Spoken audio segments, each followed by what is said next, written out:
Hello दोस्तों, welcome to AR knowledge hub. दोस्तों, Jerusalem बहुत बड़ा शहर है। यह इस्लाम, ईसाई और यहूदी धर्म के लिए काफ़ी अहम है। यहूदी इसे दुनिया में सबसे पवित्र स्थान मानते हैं और दूसरी तरफ इस्लाम में मक्का और मदीना के बाद यह तीसरा सबसे पवित्र जगह है। ईसाई धर्म के लिए भी यह काफ़ी अहम जगह है क्योंकि यहाँ उनका मानना है कि जीसस क्राइस्ट को सूली पर चढ़ाया गया था। ईस्ट यरूशलेम में ज़्यादातर मुस्लिम आबादी है जबकि पश्चिमी हिस्से में यहूदी आबादी है, जबकि इनके बीचों बीच यह पवित्र स्थान मौजूद है। यहाँ अल अक्सा मस्जिद में इजराइल 18 से 50 वर्ष के लोगों को जाने से रोकता है क्योंकि ये लोग अक्सर प्रदर्शन करते हैं। जेरूसलम को पूरी दुनिया में कुछ साल पहले तक इजराइल की राजधानी के तौर पर मान्यता नहीं मिली थी, मगर ट्रंप ने अपने शासनकाल में इसे इजराइल की राजधानी घोषित कर दिया। चलिए अब बात करते हैं असल मुद्दे की। इजरायली कहाँ से आए पैलेस्टीन में? दूसरे वर्ल्ड वार में लाखों यहूदियों को गैस चैम्बर में मार दिया गया था। इसी बीच 1939 में दूसरा वर्ल्ड वार शुरू हुआ। इस वक्त यूरोप में बड़ी त्रासदी हुई थी जिसे हॉलोकास्ट कहते हैं। इसका मतलब होता है यहूदियों का जंग संहार। जर्मनी में लाखों की संख्या में यहूदियों को गैस चैम्बर में डालकर मार दिया गया था। कहते हैं इसी दौरान 40 लाख यहूदियों को गैस चैम्बर में डालकर मार दिया गया था हिटलर के ऑस्विट्ज कैंप में। इस अत्याचार के दौर में यहूदी फिलिस्तीन की ओर भागने लगे क्योंकि उन्हें लगने लगा था अगर जीवित रहना है तो कहीं ना कहीं शरण लेना ही पड़ेगा। वैसे भी यहूदियों का मानना है उनका सबसे पवित्र जगह जेरूसलम है। कई देशों ने इन यहूदियों को लेने से इनकार कर दिया था।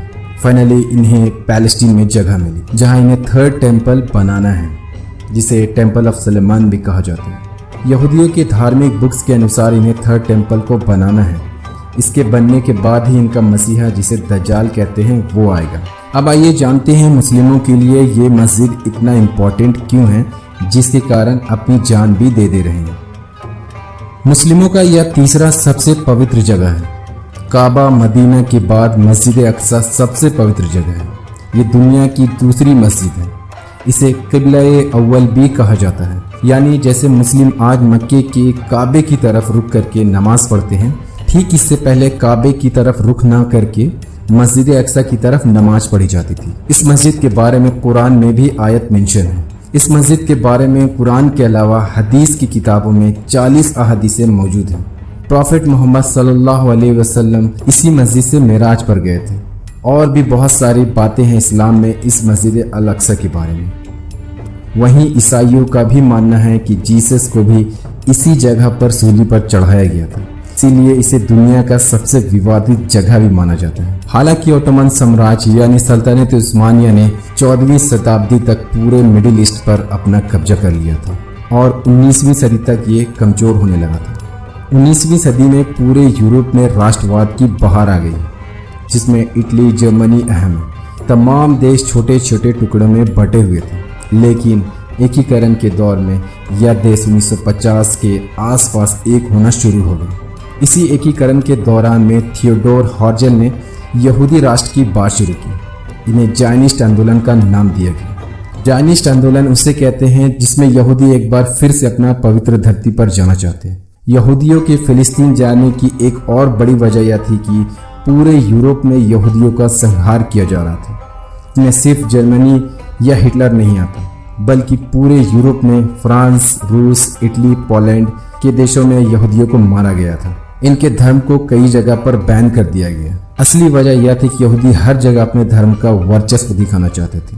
जब 1917 में फर्स्ट वर्ल्ड वार चल रहा था, तभी ओटोमन साम्राज्य यानी सल्तनत उस्मानिया हारने की कगार पर था। तभी ब्रिटेन के foreign minister sir Arthur Balfour ने कहा कि हम यहूदियों को वार खत्म होने के बाद फिलिस्तीन में बसाने की पूरी कोशिश करेंगे। लेकिन इसी दौरान ब्रिटेन ने चुपचाप तरीके से एक साइकस-पीको एग्रीमेंट करार किया। इसे फ्रांस और रूस के साथ किया गया था, जिसमें यह कहा गया था कि फर्स्ट वर्ल्ड वार खत्म होने के बाद कौन सा देश किस देश पर अपना कब्जा करेगा।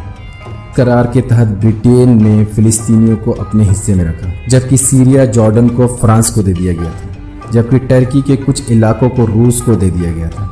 इसके साथ ही अरब देशों को ब्रिटेन ने भरोसा दिया कि वार के बाद वह फिलिस्तीन को आपको दे देंगे अगर आप ओटोमन साम्राज्य यानी सल्तनत उस्मानिया के खिलाफ हमारा साथ देते। फर्स्ट वर्ल्ड वार के बाद फिलिस्तीन में एक नई सरकार बनी इस दौरान बड़ी संख्या में फिलिस्तीन में यहूदी पहुंचने लगे।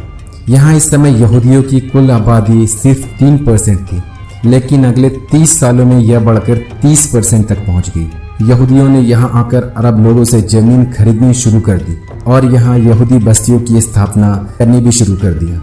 इसी दौरान 1936 में 1936 में ब्रिटिश सरकार के खिलाफ अरब ने बगावत शुरू कर दी। इस बगावत को खत्म करने के लिए ब्रिटेन की सरकार ने यहूदी लड़ाकों का साथ दिया। इस बगावत के बाद ब्रिटेन की सरकार ने यहूदियों के फिलिस्तीन आने पर कुछ पाबंदी लगा दी, जो बस दिखावे के लिए थी।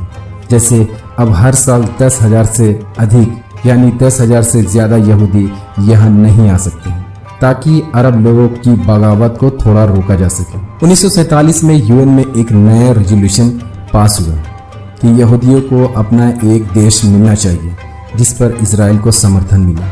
इस रेजोल्यूशन के बाद इजराइल को 2 भागों में बांट दिया गया। एक हिस्सा था यहूदी राज्य और एक था अरब राज्य। लेकिन बड़ी परेशानी थी कि जेरूसलम, क्योंकि यहाँ आधी आबादी यहूदियों की थी और आधी आबादी मुस्लिमों की, इसीलिए यूएन ने फैसला किया कि जेरूसलम को इंटरनेशनल सरकार के द्वारा चलाया जाएगा। लेकिन इस घोषणा के तुरंत बाद इजराइल के आसपास देशों ने इजराइल पर हमला कर दिया। मिस्र, सीरिया, इराक, जॉर्डन ने इजराइल पर हमला कर दिया। इसे 1948-49 का अरब इजराइल युद्ध कहते हैं। इस वॉर में इजराइल अमेरिका के साथ अपनी ताकत का परिचय देते हुए इन देशों के पीछे ढकेल कर अपनी जमीन में इजाफा किया। यानी जो जमीन इजराइल को यूएन के द्वारा दी गई थी, अब वह इस वॉर के बाद और भी बढ़ गई थी। इस लड़ाई के दौरान बड़ी संख्या में शरणार्थियों की भी समस्या खड़ी हो गई थी। इजराइल से तकरीबन 7 लाख लोग विस्थापित हुए थे। इस लड़ाई के बाद गाजा पट्टी का नियंत्रण कब्जा पूरी तरह इजराइल के पास चला गया और वेस्ट बैंक पर जॉर्डन ने कब्जा कर लिया था। मिस्र, सीरिया और जॉर्डन से इजराइल के रिश्ते कभी अच्छे नहीं थे। इनके बीच में आपसी तनाव काफ़ी ज़्यादा थी। 1967 में मिस्र ने अपनी सेना इजराइल की सीमा पर तैनात कर दी, लेकिन इजराइल ने मिस्र के हमले से पहले ही हमला कर दिया और इस लड़ाई में इजराइल ने मिस्र, जॉर्डन और सीरिया को बुरी तरह हराया और कई इलाकों को इन देशों से इजराइल ने अपने कब्जे में ले लिया, जिसमें गाजा और वेस्ट बैंक आज भी इजराइल के कब्जे में है। 1978 में इजराइल को मिस्र ने पहली बार एक राष्ट्र के तौर पर मान्यता दी थी, जिस पर काफ़ी विवाद हुआ था।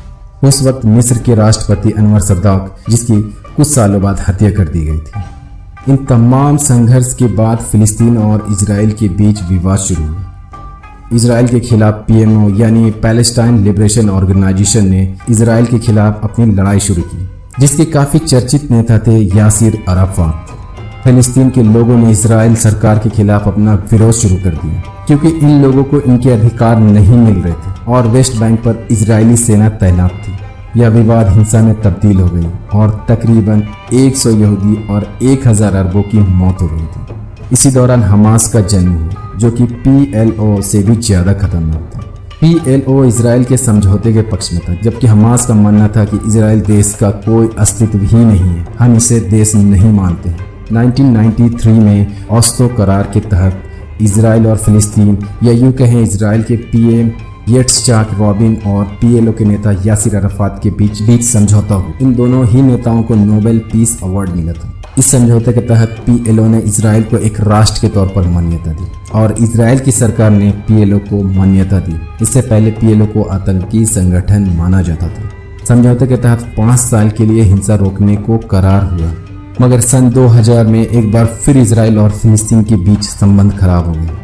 इसकी बड़ी वजह उस वक्त के इजराइल के राष्ट्रपति एहुद बाराक, जो 1000 सुरक्षा गार्ड के साथ टेम्पल माउंट पर चले गए।